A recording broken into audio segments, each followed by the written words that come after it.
Hi friends, പുതിയൊരു വീഡിയോയിലേക്ക് എല്ലാവർക്കും സ്വാഗതം. ഞങ്ങൾ രണ്ടുപേരും ഇപ്പം നിൽക്കുന്നത് തിരുവനന്തപുരം റെയിൽവേ സ്റ്റേഷനിലാണ്. ഞങ്ങൾ ഫാമിലി എല്ലാവരും ചേർന്ന് കായംകുളത്തൊരു കല്യാണത്തിന് പോവുകയാണ്. ആരുടെ കല്യാണം എന്നൊക്കെ ഞാൻ വഴിയെ പറയാം. അപ്പൊ ഇതാ നമ്മുടെ ആൾക്കാരൊക്കെ വന്നിട്ടുണ്ട്. അച്ഛനും മഞ്ജു ചേച്ചിയും ജയശ്രീ ചേച്ചിയും വേണുചേട്ടനും പിള്ളേരും എല്ലാവരും ഉണ്ട്. കുറച്ച് പേരൂടെ ജോയിൻ ചെയ്യാനുണ്ട്. അപ്പൊ ഞങ്ങൾ എല്ലാവരും ഇതാ ട്രെയിനിൽ കയറാൻ റെഡിയായി നിൽക്കുകയാണ്. 5:50 ജനശതാബ്ദിക്കാണ് ഞങ്ങൾ പോകുന്നത്. ഇത് ഞങ്ങളുടെ വേറൊരു വല്യച്ഛന്റെ മോനാണ്, സതിയണ്ണന്റെ മോളാണ് കൂടെ ഇരിക്കുന്നത്, ദേവൂട്ടി. അങ്ങനെ എല്ലാരും കയറി ട്രെയിൻ ഇതാ പതുക്കെ നീങ്ങി തുടങ്ങി. നേരം പുലരുന്നതേ ഉള്ളൂ, അതുകൊണ്ട് തന്നെ നല്ല തണുപ്പും ഉണ്ടായിരുന്നു. പതുക്കെ തുടങ്ങി ട്രെയിനിന്റെ വേഗത കൂടിക്കൂടി വന്നു. അതിന്റെ കൂടെ തന്നെ നേരവും വെളുത്തു തുടങ്ങി. മഞ്ജു ചേച്ചിയൊക്കെ വേറെ കമ്പാർട്ട്മെന്റിലായിരുന്നു. ഞങ്ങൾ പിന്നെ നടന്ന് ഇങ്ങോട്ട് വന്നു. വൈകയും ശിവാനിയൊക്കെ ഇത് നല്ല വൈബായിട്ട് ഇരിക്കുവാണ്. വൈക അഗ്ലേട്ടന്റെ അടുത്താണ് ഈ സംസാരിച്ചോണ്ടിരിക്കുന്നത്. രണ്ടുപേരും നല്ല ടോം ആൻഡ് ജെറി കോംബോ ആണ്. ഇതെല്ലാം കണ്ട് ചിരിച്ചോണ്ട് നിൽക്കുവാണ് ഇത് ഞങ്ങളുടെ ശിവാനി കുട്ടി. നമ്മുടെ ഫാമിലീസ് എല്ലാരും കൂടെ ഒരുമിച്ചൊക്കെ ഇതുപോലെ യാത്ര ചെയ്യുമ്പോൾ നല്ല രസമാണല്ലേ. അപ്പൊ ഗൈസ്, കായംകുളത്ത് ആരുടെ കല്യാണമാണെന്ന് ഞാൻ പറഞ്ഞില്ലല്ലോ. വല്യച്ഛന്റെ മരുമകളുടെ അനിയത്തിയുടെ കല്യാണമാണ്. വേണുചേട്ടന്റെ കൂടെ ഇരിക്കുന്നത് ഞങ്ങളുടെ കസിനാണ് ഉണ്ണി. അങ്ങനെ ഞങ്ങൾ കൊല്ലം എത്തി. ഇതാ ഈ കാണുന്നതാണ് മായ ചേച്ചിയുടെ ഹസ്ബൻഡ് ബിനുചേട്ടൻ. മായ ചേച്ചിനെ അതുലിനെയും കൊണ്ടുവിടാൻ വന്നതാണ്. അപ്പൊ ഇതാണ് മായ ചേച്ചിയും അതുലും. അവരുടെ വീട് കൊല്ലത്താണ്. അങ്ങനെ ഇത് അഷ്ടമുടിക്കായലും മൺറോത്തുരുത്തും എല്ലാം പിന്നിട്ട് ഞങ്ങൾ അവസാനം കായംകുളത്തെത്തി. സമയം ഒരു 8 മണി ആകുന്നതേ ഉള്ളൂ. അപ്പോഴേക്കും ഞങ്ങൾ അവിടെ എത്തി.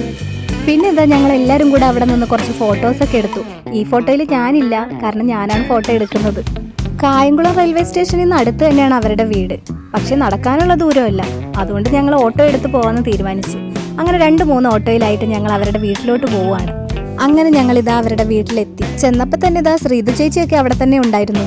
അങ്ങനെ കുറച്ചു നേരം അവിടേക്ക് ഇരുന്ന് പിന്നെ ബ്രേക്ക്ഫാസ്റ്റ് കഴിക്കാനുള്ള സമയമായി. ഇഡലിയും സാമ്പാറും ഉഴുന്നുവടയായിരുന്നു കഴിക്കാൻ. അപ്പൊ ഞങ്ങൾ തന്നെ വിളമ്പിയെടുത്ത് കഴിക്കുമായിരുന്നു. കല്യാണ വീടായിട്ട് ആളും തിരക്കൊന്നും ഇല്ലെന്ന് വിചാരിക്കണ്ട. കല്യാണം ഇവിടെ വെച്ചിട്ടല്ല, ഓഡിറ്റോറിയത്തിൽ വെച്ചിട്ടാണ്.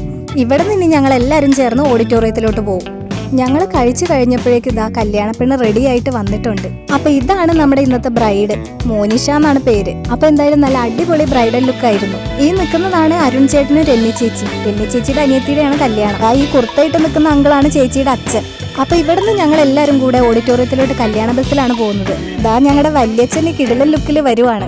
ഇതാ ഈ ഫ്രണ്ടിലിരിക്കുന്ന സിന്ധു ആന്റി മുരളിയങ്കളും ഞങ്ങളുടെ നെയ്ബേഴ്സ് ആണ്. അപ്പൊ ഞങ്ങൾ എല്ലാവരും ബസ്സിൽ കയറി. ഇതാ അച്ഛനും ലിബിൻ ചേട്ടനും വേണുചേട്ടനും ബാക്കി എല്ലാവരും ഉണ്ട്. ഇത്രയും സീറ്റ് കാലിയായി കിടക്കുന്നുണ്ടെങ്കിലും ഞാനും മഞ്ജു ചേച്ചി എവിടെ ഇരിക്കണം എന്നുള്ള കൺഫ്യൂഷനിലാണ്. അവസാനം ഞങ്ങൾ ഒരു സീറ്റിൽ കയറി ഇരുന്നു ഗൈസ്. ബസ്സിന്റെ ബാക്ക് സീറ്റ് ഞങ്ങൾക്കുള്ളാണെന്ന മട്ടിലിത് പിള്ളേർ സെറ്റൊക്കെ അവിടെ ഓൾറെഡി സെറ്റായി കഴിഞ്ഞു. അങ്ങനെ അവിടെ നിന്ന് അത്യാവശ്യം ദൂരം ഉണ്ടായിരുന്നു. ഞങ്ങൾ ഓഡിറ്റോറിയത്തിൽ എത്തി. സാദ്രി കൺവെൻഷൻ സെന്റർ എന്നാണ് കേട്ടോ ഓഡിറ്റോറിയത്തിന്റെ പേര്. ദാ ഈ ഫോട്ടോയ്ക്ക് മുമ്പിൽ വരുന്നതാണ് ജയശ്രീ ചേച്ചി, അച്ഛന്റെ പെങ്ങടെ മോളാണ്. ജയശ്രീ ചേച്ചിയുടെ മോളാണ് ഞാൻ നേരത്തെ കാണിച്ച ശിവാനി. അങ്ങനെ വെൽക്കം ഡ്രിങ്ക് ഒക്കെ കുടിച്ചു കഴിഞ്ഞു. ദാ ഈ വരുന്നത് വല്യച്ഛന്റെ മോനാണ് അരുൺ ചേട്ടൻ. ക്രിസ്മസ് വീഡിയോയിൽ ഞാൻ ചേട്ടനെ പരിചയപ്പെടുത്തിയിട്ടുണ്ടായിരുന്നു. എന്നിട്ട് ഇതാ 3 ബ്രദേഴ്സും അച്ഛനും വല്യച്ഛനും എല്ലാവരും ചേർന്ന് ഫോട്ടോസ് ഒക്കെ എടുത്തു. അപ്പൊ ഇതാ കല്യാണ ചെക്കനും ടീംസും വന്നിട്ടുണ്ട്. അവരെ വരവേൽക്കുന്ന ചടങ്ങാണ് ഇപ്പോൾ നടക്കുന്നത്.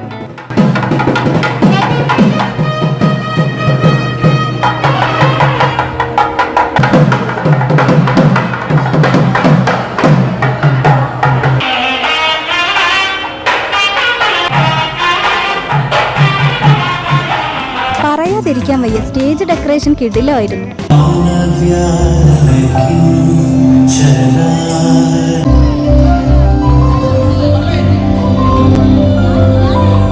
അതിമനോഹരമായിട്ടുള്ള മോഹിനിയാട്ടത്തിന്റെ അകമ്പടിയോടെയാണ് ചെക്കനെയും പെണ്ണിനെയും സ്റ്റേജിലോട്ട് ആനയിക്കുന്നത്.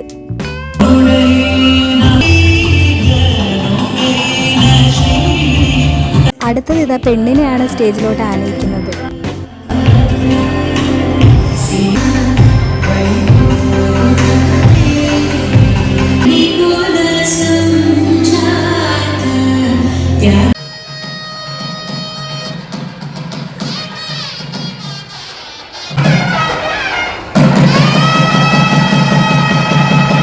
അങ്ങനെ താലികെട്ടും ചടങ്ങുകളെല്ലാം കഴിഞ്ഞതിന് ശേഷം ഞങ്ങൾ സദ്യ കഴിക്കാനിരുന്നു. അടിപൊളി സദ്യയായിരുന്നു ഗൈസ്. പിന്നെ ഇതാ ഫോട്ടോ എടുപ്പും റീൽസ് എടുപ്പും ഒക്കെ കഴിഞ്ഞതിന് ശേഷം ഞങ്ങൾക്ക് പോകാനുള്ള സമയമായി. അപ്പം ഞങ്ങൾ തിരിച്ച് റെയിൽവേ സ്റ്റേഷനിലെത്തി. ഞങ്ങൾ എല്ലാവരും ഇവിടെ നീണ്ട കാത്തിരിപ്പിലാണ് ഗൈസ്. കാരണം മറ്റൊന്നുമല്ല, ഞങ്ങൾ ബുക്ക് ചെയ്ത ട്രെയിൻ നല്ല ലേറ്റ് ആയിട്ടാണ് എത്തുക. അതുകൊണ്ട് തന്നെ റെയിൽവേ സ്റ്റേഷനിൽ കാത്തിരുന്ന് ഞങ്ങൾക്ക് എല്ലാവർക്കും മതിയായി. അവസാനം ഞങ്ങളുടെ നീണ്ട കാത്തിരിപ്പിന് ശേഷം ട്രെയിൻ വന്നു. 2 മണി സമയത്ത് വരേണ്ട ട്രെയിൻ എത്തിയത് 4:45 അപ്പൊ കല്യാണം എന്തായാലും അടിപൊളിയായിരുന്നു. അങ്ങനെ ട്രെയിൻ കൊല്ലത്തെത്തിയപ്പോൾ മായ ചേച്ചി അതുപോലെ അവിടെ തന്നെ ഇറങ്ങി. ഇനി അങ്ങോട്ട് വീഡിയോ എടുക്കാനുള്ള എനർജി ഒന്നുമില്ല, എല്ലാവരും നല്ല ടയേർഡാണ്. അപ്പോൾ ഫ്രണ്ട്സ്, ഇത്രയാണ് കായംകുളത്തെ കല്യാണ വിശേഷങ്ങൾ. ഈ വീഡിയോ നിങ്ങൾക്ക് ഇഷ്ടപ്പെട്ടെങ്കിൽ ലൈക്ക് ചെയ്യണം, കമന്റ് ചെയ്യണം, സബ്സ്ക്രൈബ് ചെയ്യണം. പുതിയൊരു വീഡിയോ ആയിട്ട് വീണ്ടും കാണുന്നവരേക്കും ടാറ്റാ.